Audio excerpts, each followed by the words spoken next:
Canada just made a move that changes everything in the trade war with Trump, and it's not what anyone expected. Prime Minister Mark Carney announced Friday that Canada is dropping many of its retaliatory tariffs on American goods. But before you call this surrender, you need to understand what just happened behind the scenes. The story starts with a phone call. After weeks of silence between the two leaders, Carney spoke with Trump Thursday in what the Canadian PM's office described as a productive and wide-ranging conversation. Well, moments ago, we got word that Prime Minister Mark Carney spoke with U.S. President Donald Trump today. The CBC's wrap up what it says. For months now, essentially since Donald Trump took office, and I'll read out the statement to you. I don't think we have. It's the mutual benefits are very clear. So in other words, the arrangements in strategic sectors. The discussion covered current trade challenges, opportunities, and shared priorities in a new economic and security relationship between Canada, 00-01-35, and the U.S. What came out of that call would reshape the entire trade relationship between these two nations. Carney's announcement came with a hockey metaphor that perfectly captures Canada's strategic shift. There is a time in a game, he explained, when you go hard in the corners, elbows up, but there's also a time in a game where you want the puck. You want to stick handle. You want to pass. You want to put the puck in the net.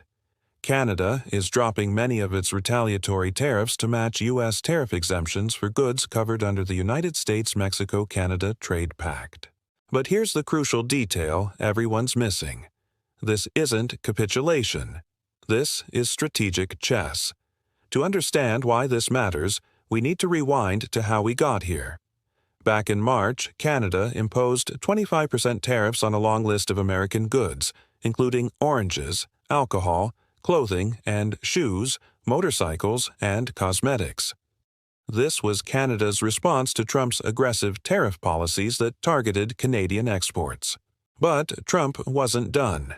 In July, Trump announced he would raise tariffs on Canada to 35%, and said the rise of fentanyl and Canada's unwillingness to work with the U.S. affected his decision. The fentanyl excuse.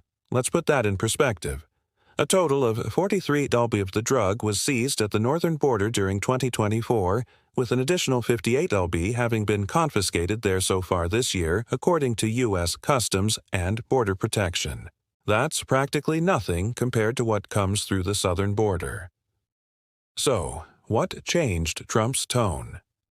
After months of escalating tensions, something remarkable happened in that Thursday phone call. Trump's response in the Oval Office was surprisingly positive. "We want to be very good to Canada," Trump said. "I like Carney a lot. I think he's a very good person, and we had a very good talk yesterday." This is the same Trump who had been threatening Canada with punitive tariffs and suggesting it should become the 51st state. But Carney's move is far more sophisticated than it appears.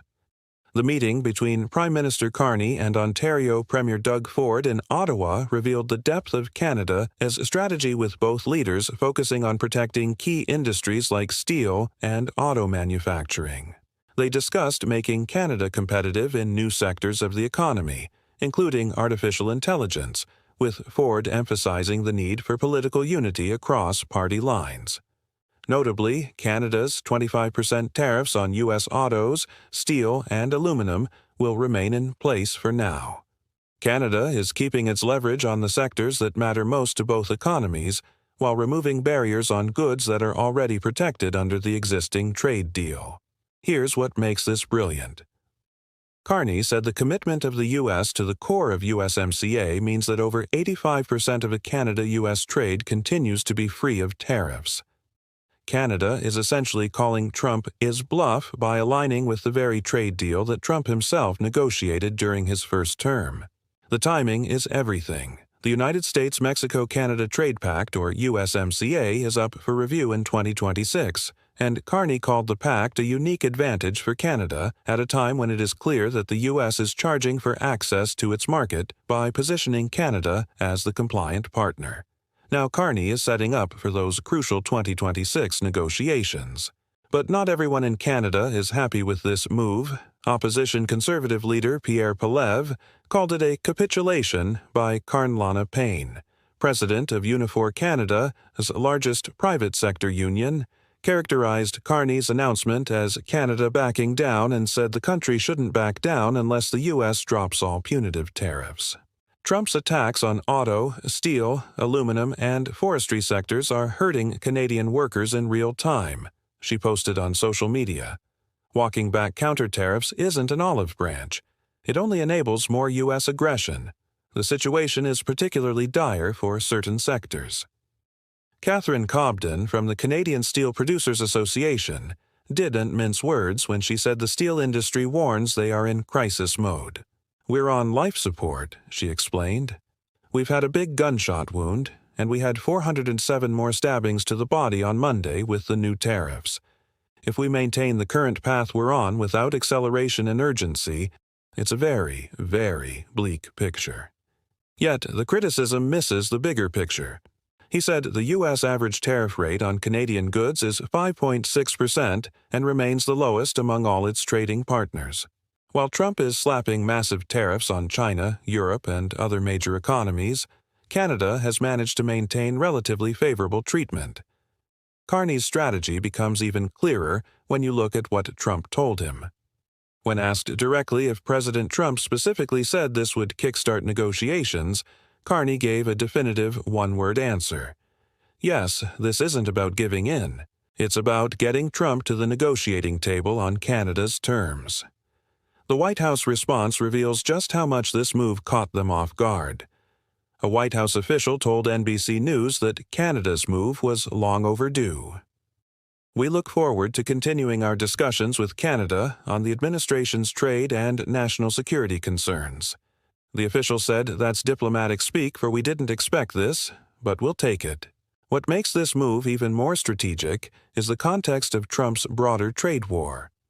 Canada and China are the only countries that have retaliated against Trump in his trade war. By stepping back from full retaliation while maintaining tariffs on key sectors, Canada is differentiating itself from China and positioning itself as a reasonable partner. The implementation details matter too. The change will go into effect on SEP 1. Carney added, saying he believes Canada has the best trade deal out of all of the countries working with the U.S. Canada isn't rushing into anything. They're giving themselves time to see if Trump follows through on his promises.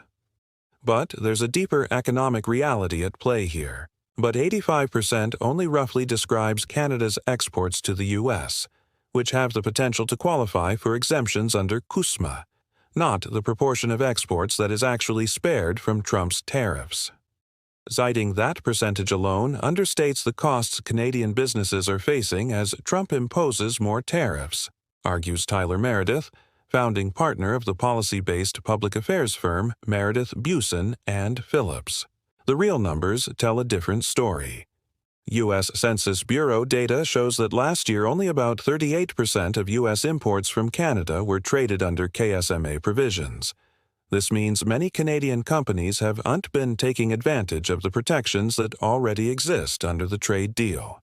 Carney's move forces these companies to get CUSMA compliant, which actually strengthens Canada's position in the long run. It's like forcing your own team to play by the rules of a game you're already supposed to be winning. The political calculation is equally shrewd. Carney knows that most of the imports from Canada and Mexico are protected by the USMCA free trade deal, but Commerce Secretary Howard Lutnick has said Trump is absolutely going to renegotiate USMCA. By showing good faith now, Canada positions itself as the reasonable partner when those renegotiation talks begin. Trump's response reveals just how effective this strategy might be. The man who built his political brand on being the ultimate dealmaker suddenly sounds conciliatory when talking about Canada. That's not because he's gone soft. It's because Carney found a way to give Trump what he wants while protecting Canada's core interests. The sectors where Canada is maintaining tariffs, steel, aluminum, and autos, are exactly where Trump's tariffs are having the biggest impact on Canadian workers. Other sectors of our economy are heavily impacted by U.S. duties and tariffs. For such sectors, the Canadian government will act to protect Canadian jobs, invest in our industrial competitiveness, buy Canadian, and diversify our export markets. This isn't surrender. It's surgical precision. Canada is removing tariffs where it doesn't hurt them while keeping pressure exactly where it matters most. It's the kind of move that only works if you understand both the economics and the psychology of your opponent. The timing couldn't be more perfect either. As Trump faces mounting pressure from his own tariff policies, inflation concerns, supply chain disruptions, and pushback from American businesses. Having Canada step back from retaliation gives him political cover to declare victory while quietly backing down from his most extreme positions. But the real test will be whether this gambit pays off in the 2026 USMCA review. That creates a rather hefty source of motivation for the Carney government to make solidifying CUSMA the long-term goal of its talks with the Trump administration. If Carney can lock in favorable terms for the next 6 years, this temporary tactical retreat will look like genius. The global implications are massive, too. As Trump levies blanket tariffs on nearly every other MAJ or trading partner, observers are increasingly pointing to the big tariff exemptions Canada is getting from CUSMA as a major competitive advantage.